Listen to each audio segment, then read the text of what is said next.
दीपक आपने देखा होगा,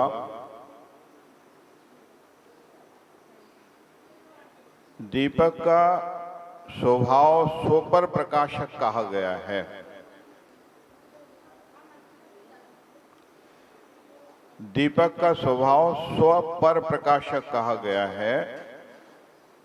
स्व का अर्थ होता है स्वयं को भी प्रकाशित करता है और पर को भी प्रकाशित करता है। दीपक में और भी बहुत सी विशेषताएं होती हैं। दीपक की ज्योति जो होती है वह तेल के द्वारा स्वतः ही जलती रहती है।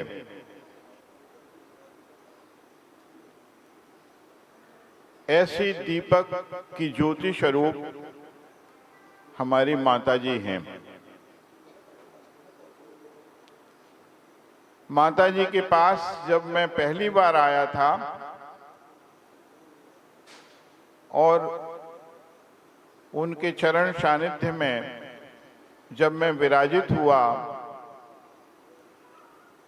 उनके आभा मंडल से ही मुझे यह ज्ञात हुआ कि यह ज्योति दीपक के सदृश ही है। माताजी स्वयं तो अवीक्षण ज्ञान उपयोग में तत्पर रहती ही हैं निरंतर, और उसके साथ साथ पर का प्रकाशन,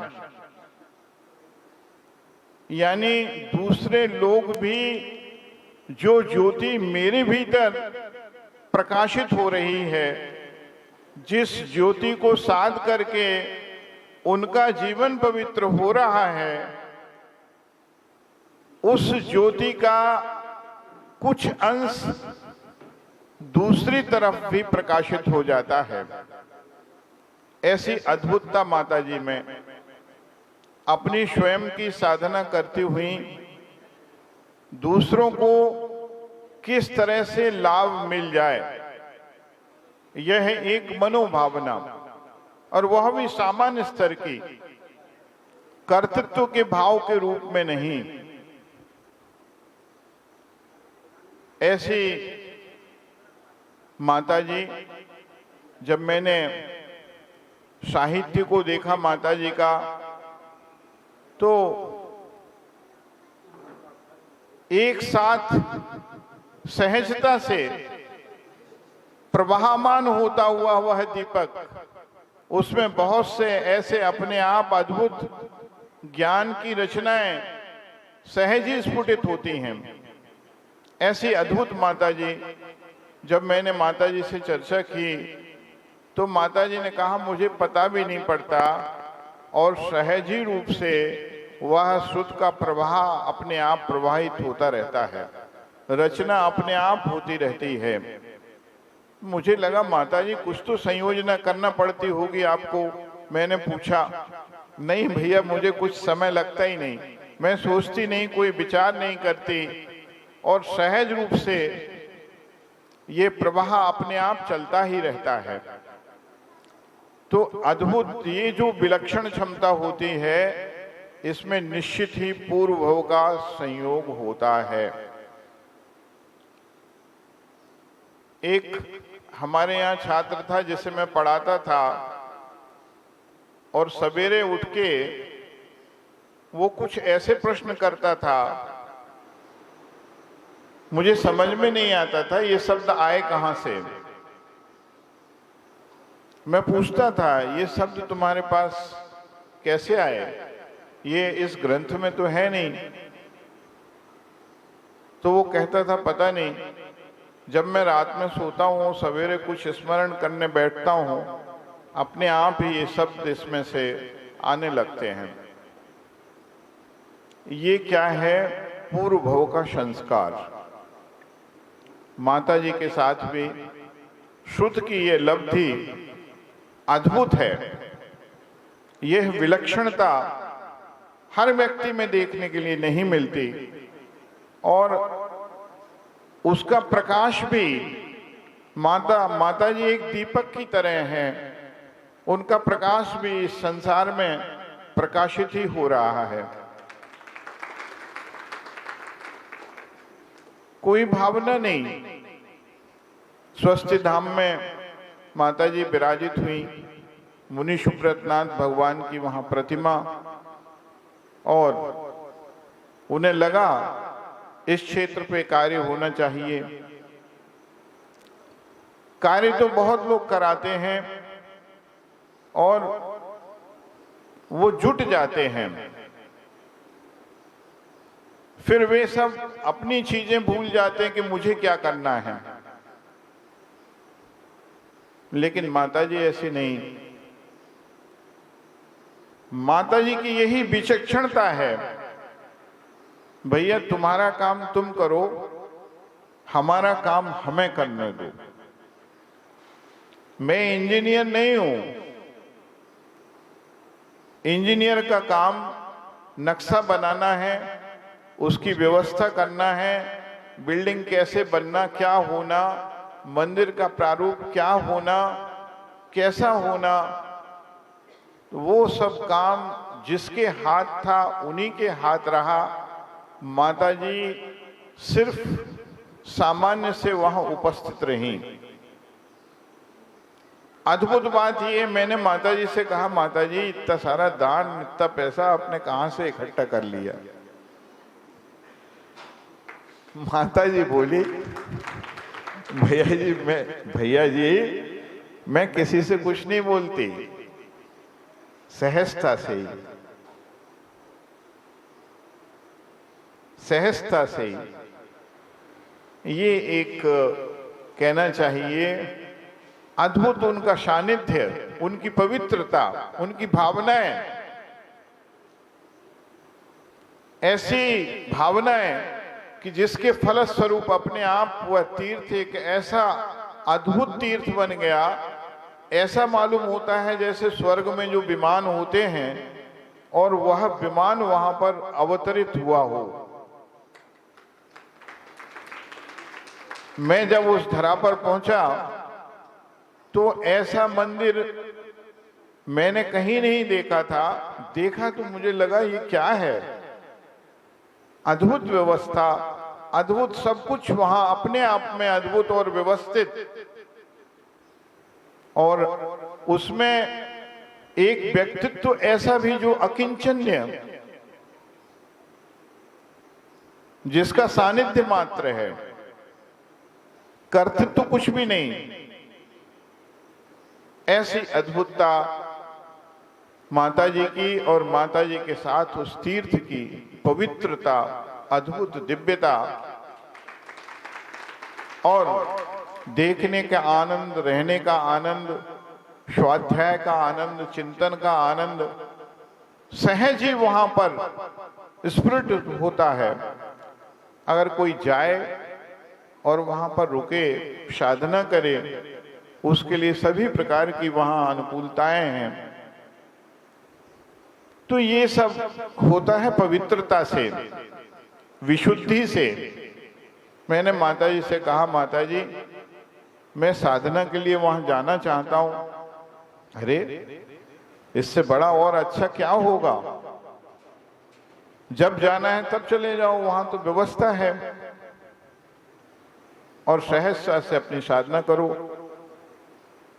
तो ये जो दिव्यता है, ये जो पवित्रता है, भावों की जो विशुद्धि है, यह पूर्व भव का संस्कार के साथ साथ माता जी ने वो अद्भुत पुरुषार्थ और वो अद्भुत चेतना का विकास, वह आत्मा की शरण प्राप्त की है, जिसके माध्यम से उनके जीवन में एक अलौकिकता प्रकट हुई है। उनका सानिध्य मात्र ही हमें पवित्र करता है। अभी मैं माता जी के पास बैठा ही था और माता जी ने बड़े सहजता सरलता से कहा, ये सिद्ध चक्र विधान के अर्घ करो भैया। पहले तो सोचा मैं आज ही यात्रा से आया हूं, थोड़ा विश्राम कर लूं, लेकिन देखिए संतों की शक्ति और अद्भुतता। मुझे कुछ थकान महसूस नहीं, सहजता से मैं बैठा रहा और अर्घ चलता रहा। मुझे मालूम भी नहीं पड़ा कि मैंने अर्घ कर ली है। तो ये जो है, ये दिव्यता संतों के सानिध्य से, ये पवित्रता संतों के सानिध्य से प्राप्त होती है। हम माता जी के पास अधिक से अधिक समय उनकी पवित्रता का लें। उनके पूर्व भव में जो उन्होंने साधना की है, उस साधना का फल भी उनके पास रहने से हमें मिल जाता है। कुछ ऐसे मंगल कार्य हो जाते हैं जो आप सोच नहीं सकते संतों के सानिध्य में रहने से। मैं बीच बीच में विधान पढ़ रहा था, विधान के अर्घ सुन रहा था।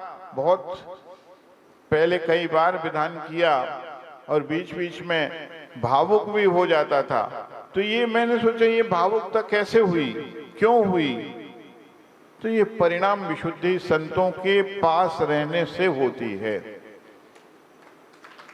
उनकी साधना, उनका निरंतर मनोबल, उनकी दृढ़ता, उनका धैर्य, उनका स्थैर्य भाव और निरंतर लोक हित में प्रेरित होना।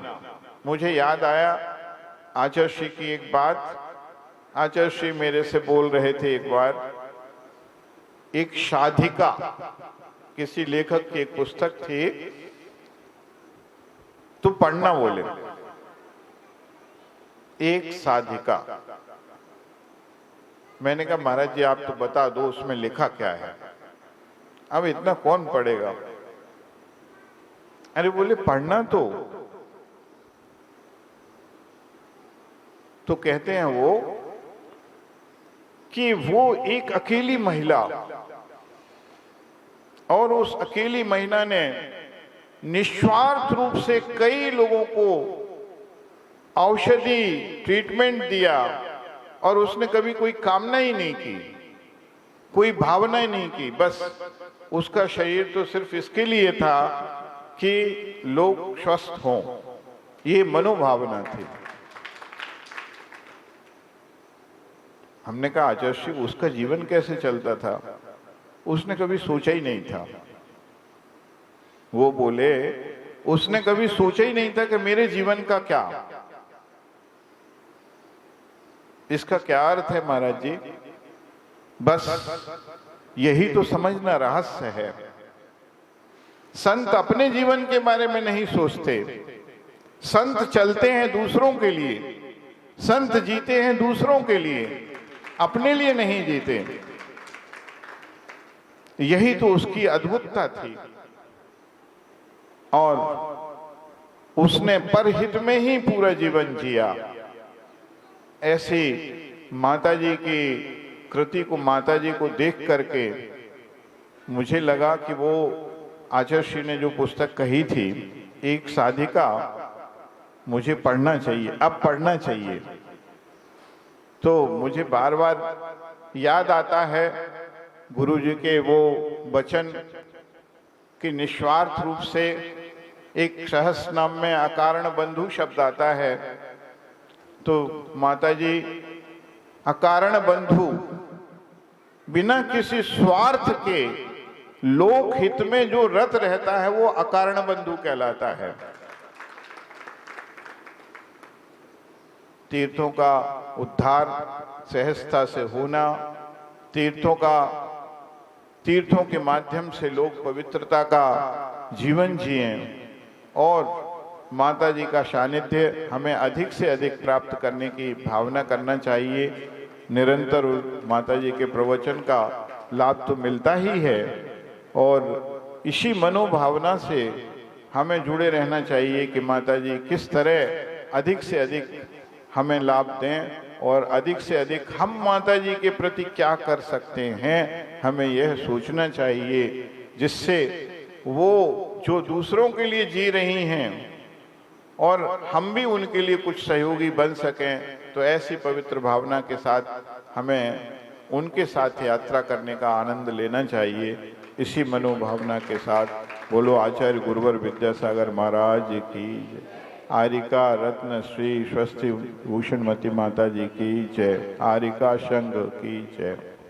राज की हारिका रत्न श्री स्वस्तिभूषण मती माता जी की जल, सबसे बड़ा गुण जल का यह होता है वो शीतल होता है। गरम हो, कितना भी गरम क्यों ना हो, लेकिन अपनी शीतलता वह छोड़ता नहीं। किसी भी चीज को, गरम चीज को भी वह ठंडा कर देता है। एक जल का यह विशेष गुण होता है। जल में स्वच्छता होती है, एक ऐसी स्वच्छता कि यह बिल्कुल साफ और बिना हिला हुआ जल हो तो आप अपना चेहरा उसमें देख सकते हैं। आप क्या हैं वह दिख जाएगा आपको। दूसरा, जल शीतल होता है, जल स्वच्छ होता है, और जल में एक विशेष बात और होती है कि वह मलिनता को दूर करता है। कपड़ा कितना भी गंदा क्यों ना हो, तो यदि जल डालकर उसको साफ किया जाता है तो वो मलिनता का हरण करने वाला होता है। शीतलता, स्वच्छता, पाप का हरण करना अथवा मल का हरण करना, ये जल के गुण हैं। एक बार क्या हुआ, हम आचार्य श्री के पास बैठे थे, आचार्य गुरुवर विद्यासागर महाराज जी के पास हम दोनों ही बैठे थे बस, कि एक साधु जल्दी जल्दी से आए और उन्होंने कहा, महाराज जी, आचार्य श्री, मधुमक्खियों ने एक साधु के पूरे शरीर में, एक महाराज जी के शरीर में काट लिया है, क्या किया जाए। आचार्य श्री बैठे रहे बहुत शांति से, और उन्होंने शांत्यष्टक पढ़ा, और उसमें एक छंद आया था कि विष को नाश करने के लिए जल ही एक औषधि है।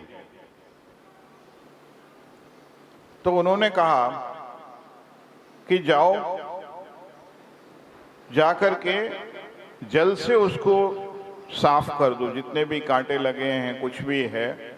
वो हल्के से मूर्छित भी हुए थे, लेकिन उन्होंने, आचार्य श्री ने और कोई ट्रीटमेंट नहीं दिया, जल मात्र का ट्रीटमेंट बताया। जल से ही विष का निवारण किया जाता है। तो हमने 4 चीजें आपको बताई। अब ये चारों चीजें हम माता जी के साथ घटा सकते हैं। माता जी भी, माता जी का सानिध्य हमें शीतलता देता है। उनके वचन, उनका सत्संग, उनके पास बैठ करके जो हम धर्म चर्चा करते हैं, तो ऐसा मालूम होता है जैसे हमारी कुछ भीतर की जो आकुलताएं थी वो सब नाश हुई हैं। बहुत तो नहीं, 100 अंक में तो आप पूरा सब कुछ आकुलताओं को नाश नहीं कर सकते, लेकिन बहुत अंशों में साधु के पास जाकर जब हम बैठते हैं, उसका सत्संग करते हैं, तो निश्चित रूप से हमारी मनोदशा बदलती है, हमारा जीवन परिवर्तन की दिशा में आता है। तो माता जी का सानिध्य भी ऐसा ही है। जब भी माता जी के पास जाओ तो माता जी सरलता से, ठीक है ना, सब अच्छा है ना, और अनुकूलता तो है। ये जो शीतलता है, ये एक सुगंधी है, जो संत की जो सुगंधी होती है, जो गुण होते हैं साधु में, वो माता जी के भीतर प्रस्फुटित होते हुए दिखाई देते हैं। अब दूसरा देखो, माता जी की स्वच्छता। जल के बारे में मैंने कहा था, जल स्वच्छ होता है और जल प्रवाहित रहता है। जल एक ऐसी चीज है, वो कहीं भी प्रवेश कर जाता है। स्वच्छता और प्रवाहमान होने के कारण, तो जिसका जीवन अपने संयम के द्वारा पवित्र है, जिनकी चर्या अपने आप ही पवित्रता से सुगंधित हो रही है, तो माता जी का जीवन देख करके हम भी स्वच्छ हो जाते हैं, कुछ स्वच्छता की तरफ आते हैं। जो हमारी मलिनता है, वह मलिनता दूर हो जाती है। अब देखिए, एक चौथा गुण मैंने बताया था कि एक रतनकर्ण शावकाचार्य में श्लोक आता है। उस श्लोक में कहा है कि ग्रस्त जो होता है नित्य प्रति पाप करता है, हिंसा, झूठ, चोरी, कुशील, परिग्रह, तो वो रक्त से सना हुआ है। कोई भी वस्त्र रक्त से सना हुआ हो तो उसको धोने के लिए अगर जल का प्रयोग कर दिया जाए तो वो रक्त साफ हो जाता है। तो कहते हैं, एक सत्संग हजारों पापों को नाश करने वाला होता है। और माता जी का सानिध्य भी ऐसा ही है कि माता जी का सत्संग यदि हम कर लें तो हमारे हजारों पाप नष्ट हो जाते हैं। क्या होता है उन पापों का, तो तस्वीर सी हमें दिख जाती है। तस्वीर किसे कहते? स्वच्छता। हमने कहा था ना कि जल के अंदर एक विशेष पवित्रता होती है। यदि आप देखना चाहें तो जल में आपका अपना आकार दिख जाएगा।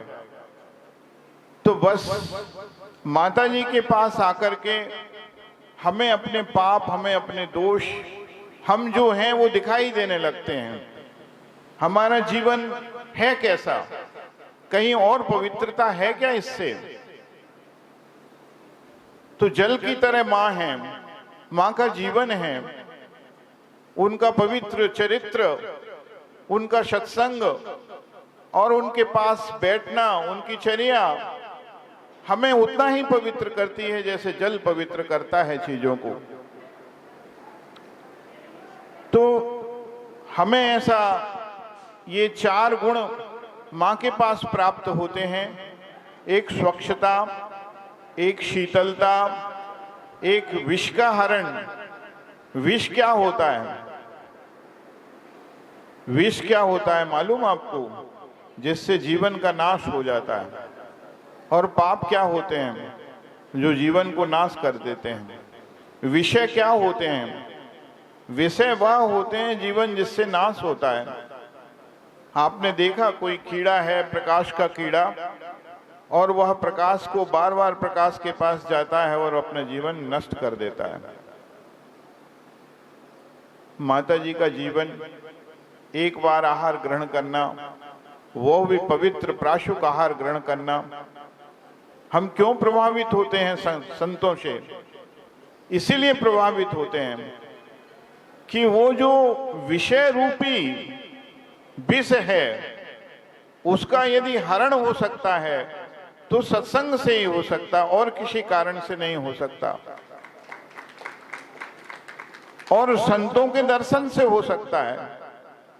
और माता जी का सानिध्य भी जैसे जैसे हम पाते हैं, तो फिर हमारे भीतर भी जो विषय के प्रति आकर्षण है, वह आकर्षण नष्ट होता है। सहज, सरल, सात्विक, पवित्र जीवन और एक धारा में बहता हुआ, अवीक्षण ज्ञानोपयोग की धारा में बहता हुआ जीवन माता जी का है। ऐसा जीवन हमारा भी बने, हमारे जीवन में भी ऐसी पवित्रता आए हमें ऐसा प्रयास करना चाहिए और ये 4 गुण माता जी के पास हैं, ऐसे 4 गुण हमें भी अपने जीवन में लाने का प्रयत्न करना चाहिए। इसी मनोभावना के साथ हम माता जी का लाभ लेंगे। आज हम बताएंगे आपको वृक्ष के विषय में।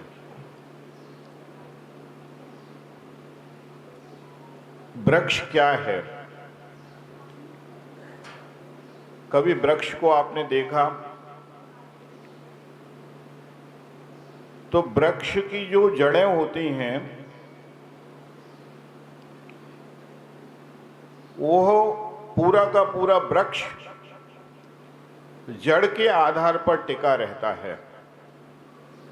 बिना जड़ के वृक्ष का कोई अस्तित्व नहीं होता।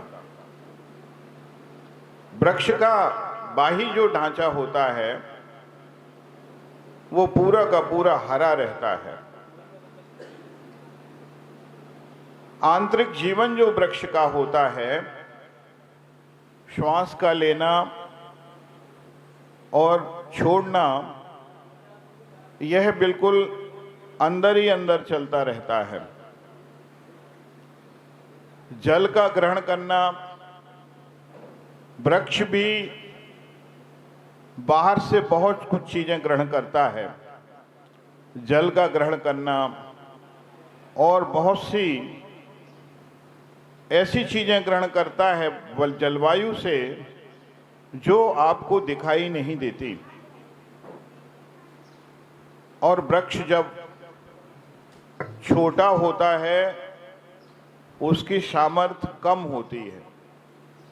जैसे जैसे विशाल हो जाता है वृक्ष, उसकी सामर्थ्य बढ़ जाती है। ऐसी सामर्थ्य हो जाती है कि कितनी भी आंधी आए, तूफान आए, लेकिन वृक्ष अपने स्थान पर ही खड़ा रहता है, सदा हरा भरा रहता है, फल देता है, फूल देता है और छाया देता है। इतनी सारी चीजें आपने देख ली वृक्ष के बारे में। अब इसी को हम माता जी के साथ में कटाते हैं। माता जी का जीवन जब एक दृढ़ इच्छा शक्ति से जुड़ा हुआ है, दृढ़ संकल्प शक्ति से, उस भावना से जुड़ा हुआ है कि मुझे आत्म कल्याण करना है। अब आंधी आए, तूफान आए, जीवन में हर विपत्ति आए, हर दुख आए, लेकिन उससे विचलित नहीं होना, सदा खड़े रहना, सदा अपनी एक रफ्तार से जीवन को प्रवाहित करते रहना। ये माता जी का एक इतना बड़ा जीवन अपन देख रहे हैं। उन्होंने 30,000 किलोमीटर की यात्रा की।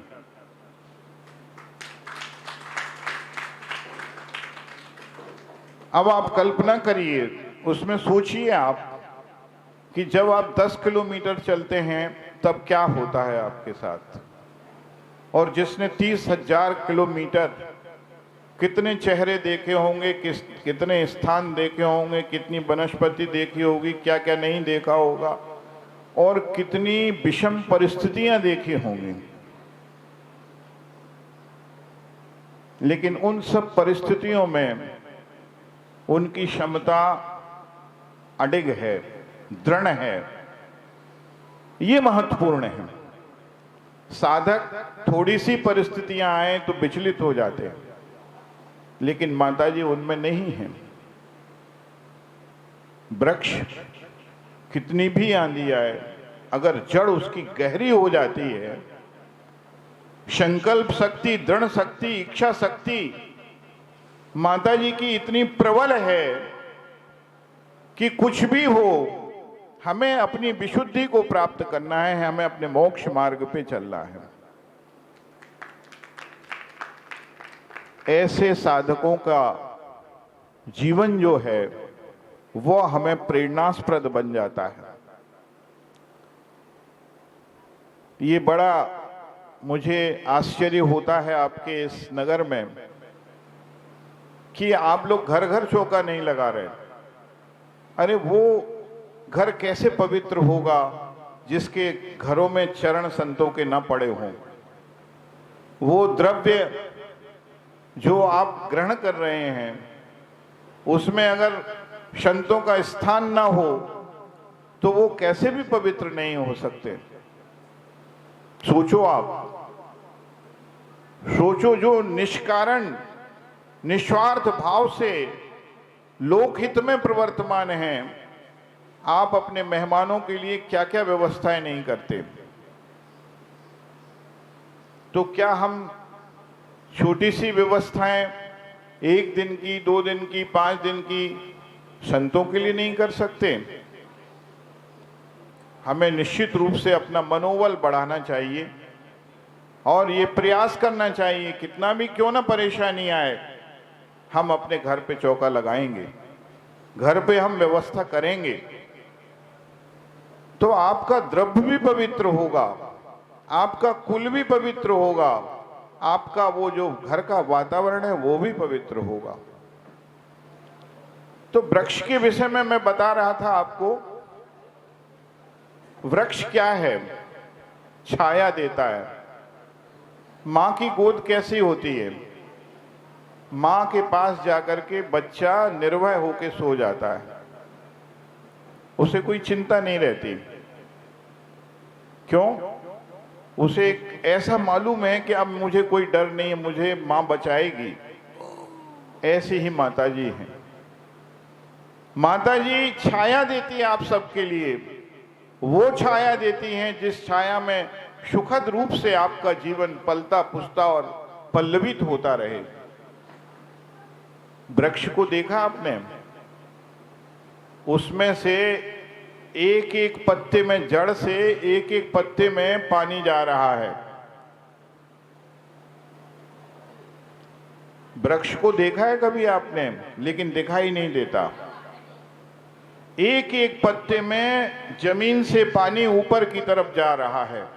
हर पत्ता हरा है, हर पत्ता सदा हरा है, और ऐसा हरा कि आपने ऐसा हरा रंग बनाने से नहीं बन सकता जैसा वनस्पति में पाया जाता है।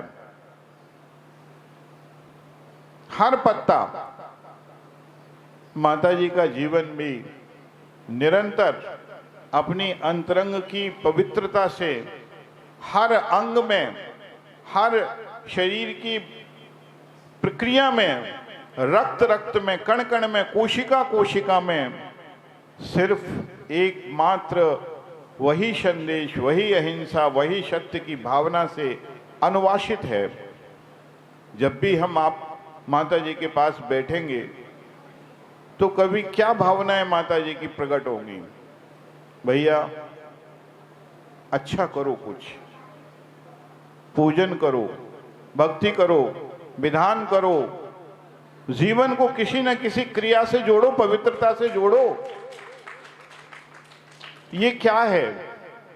ये उनके अंदर पूरा अनुवासित हुआ शुभ उपयोग है, जो उनके रंग रंग में छाया हुआ है, जिससे वृक्ष हरित होता है, जिससे जीवन पल्लवित होता है, जिससे जीवन पवित्र होता है। वही भावना माता जी की सदा काल रहती है। मैंने आपको बताया, वृक्ष जो होता है वो प्राणवायु छोड़ता है। अगर आप उसके पास बैठेंगे तो ऑक्सीजन आपको प्राप्त होगी। संतों के पास बैठेंगे तो क्या मिलेगा आपको? कभी सोचा आपने? जीवन क्षण क्षण नष्ट हो रहा है। किसके कारण? संक्लेश के कारण। लेकिन संतों के पास बैठेंगे तो संक्लेश की हानि होती है, प्राणवायु आपको मिलती है, जीवन मिलता है, आपकी आयु बढ़ जाती है। वो संतों का सानिध्य ही है। तो प्रति समय माता जी आपको अनुवासित करती हैं प्राणवायु के द्वारा। वो भावनाएं देती हैं, वो पवित्रताएं देती हैं जिसके द्वारा आपका जीवन और अच्छा हो, अधिक स्थायी हो, चिरस्थायी हो। संक्लेश से कभी भी जीवन चिरस्थायी नहीं हो सकता। संक्लेश से मरण जल्दी होता है, लेकिन संक्लेश की हानि होने से, परिणामों की विशुद्धि होने से जीवन स्थायी होता है।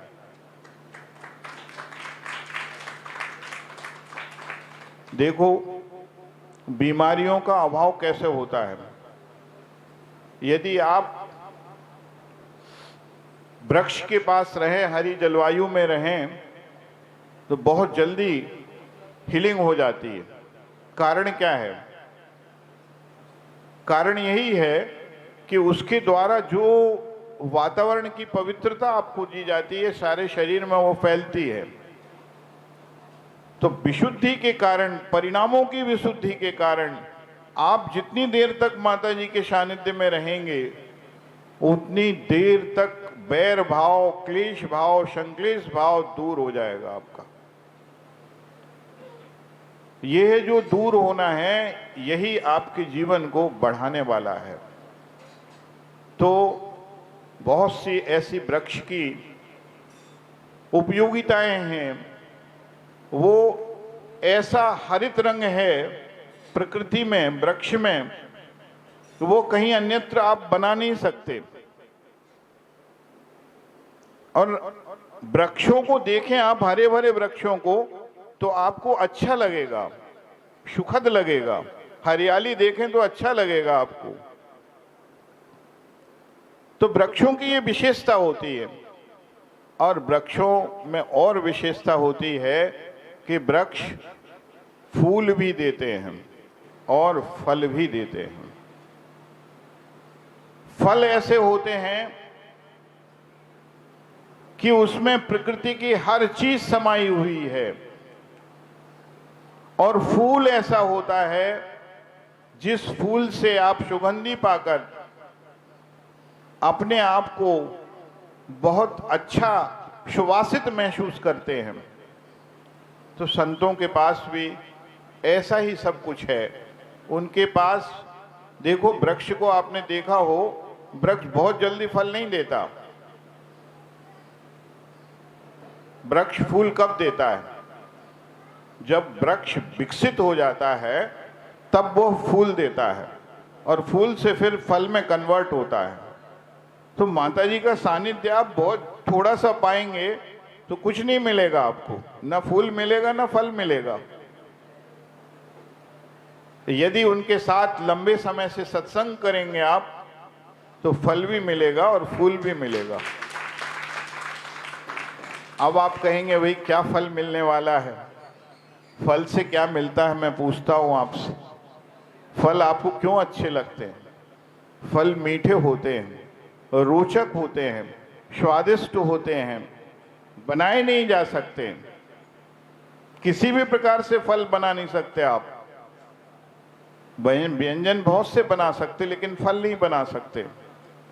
तो माता जी के सत्संग से जो आपके अंदर विनम्रता पैदा होने वाली है, जो सरलता, आपकी कुटिलता का अभाव होने वाला है। माता जी क्या हैं? माता जी हैं करुणा की कवित्री, करुणा की कवि है मां। देखो उनका साहित्य देखो, उस साहित्य में पूरा करुणा रस छाया हुआ, भक्ति रस छाया हुआ है। माता जी के पास बैठो आप तो सरलता देख लो, करुणा देख लो, अथवा विनम्रता देख लो माता जी की, कहीं अलग नहीं माता जी से। तो फल आपके भीतर वही सब पैदा होने वाले हैं। वो एक सुगंधी आपके भीतर पैदा होने वाली है जो फूल से प्राप्त होती है, जिस सुगंधी से आप पूरे जग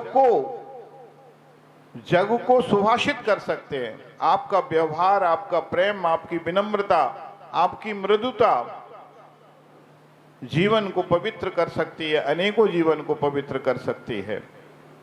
तो हम जैसे वृक्ष के बहुत से गुण हैं, एक छाया मिलती, एक प्राणवायु मिलती, एक हमेशा हरा भरा रहता, हमेशा फल मिलते, फूल मिलते और उसके साथ साथ जीवन में सब कुछ उस वृक्ष से प्राप्त होता है।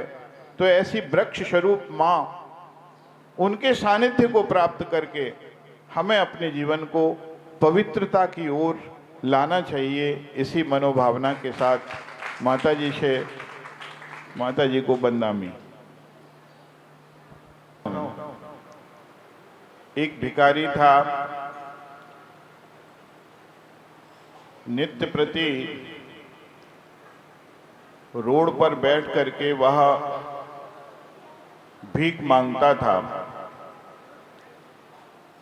लोग आते और उसे कुछ राशि दे जाते। जीवन उसका चल रहा था और एक दिन भिखारी के पास एक व्यक्ति आया। उसके पास देने के लिए कुछ नहीं था, लेकिन उसने भिखारी को उठाया और अपने गले से लगा लिया। उसने कहा, भैया मेरे पास देने के लिए कुछ नहीं है, जो था वो मैंने दे दिया। उस भिखारी से बहुत लोगों ने पूछा कि तुम्हारे जीवन में सबसे महत्वपूर्ण कौन व्यक्ति है जिसने तुम्हें दान दिया हो और बहुत दान दिया हो। भिखारी ने ये कहा, मेरे जीवन में एक ऐसा व्यक्ति आया था जिसने पैसा तो नहीं दिया, लेकिन जो दिया उसमें सब कुछ था। उसने ये कहा कि वह आया, उसने उठाया, गले से लगाया, बस इसके अलावा उसके पास कुछ देने के लिए नहीं था। इस रूपक कथा के माध्यम से मैं ये बताना चाहता हूं, संत कुछ ऐसे ही होते हैं। उनके पास देने के लिए कुछ नहीं है, लेकिन जो देते हैं उसकी कीमत आप पैसे से नहीं आंक सकते। उनका वात्सल्य, उनका प्रेम, उसकी कीमत बाही किसी भी खजाने से नहीं हो सकती। बाही कोई वैभव उसकी तुलना नहीं कर सकता। तो पूज्य माता श्री का जीवन भी ऐसा ही है। पूज्य स्वस्थ भूषण माता जी के सानिध्य, चरण सानिध्य में क्या मिला, किसी ने पूछा, तो मिला वात्सल्य, प्रेम, जिसकी कोई कीमत नहीं। एक ऐसी चीज जो हृदय का स्पर्श कर जाती है। कहते हैं कि भगवान का जब समोशरण आता है, जिस जगह आता है वहां आसपास के बहुत से फल फूल जो बेमौसम के हैं वे भी लग जाते हैं। शायद वे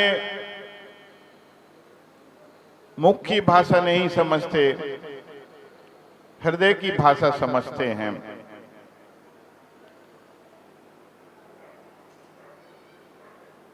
जब वे हृदय की भाषा से अपने आप प्रफुल्लित हो जाते हैं, मुदित हो जाते हैं, ऐसा ही संतों का जीवन होता है। माता जी का जीवन भी ऐसा ही पवित्र और पावन है। उनके सानिध्य को पाकर हृदय मुदित हो जाता है, प्रमुदित हो जाता है, प्रसन्न हो जाता है। ऐसा जीवन हम सभी का हो, इस तरह की भावना के साथ हमें भी उस रहस्य को समझना चाहिए जो संतों के जीवन में पाई जाती है।